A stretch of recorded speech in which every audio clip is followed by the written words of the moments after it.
Le crapaud calamite est un amphibien de la famille des Buffonidés. En France, on le retrouve dans tous les départements, en dehors de la Corse et des Alpes-Maritimes.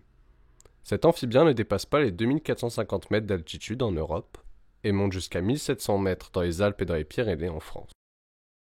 Le crapaud calamite est plus petit que le crapaud commun. Il mesure entre 4 et 7 cm chez les mâles. Les femelles peuvent atteindre plus de 8 cm et ont un aspect plus robuste. Ils ont des pustules proéminentes dont la couleur va du brun au rougeâtre. Leur dos varie entre le brunâtre, le verdâtre ou le grisâtre, et cela en plus ou moins marbré. De nombreux autres critères existent pour le différencier des autres anours. Il dispose d'une ligne jaune au milieu de son dos. Attention, cette dernière peut être absente.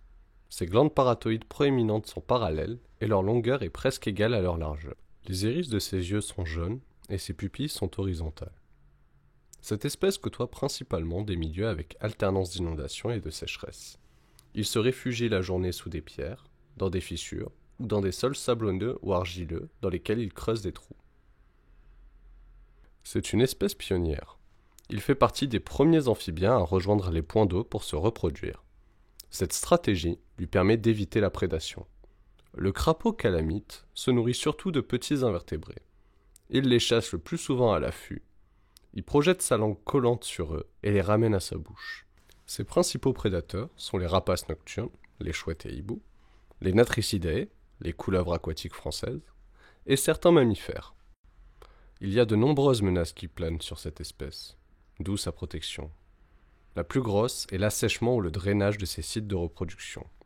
Il y a également l'agriculture intensive et l'utilisation de produits chimiques qui ont également causé sa disparition progressive dans nos campagnes. Enfin, les écrasements routiers lors de la migration entre le site d'hibernation et le site de reproduction constituent une grosse menace pour cette espèce.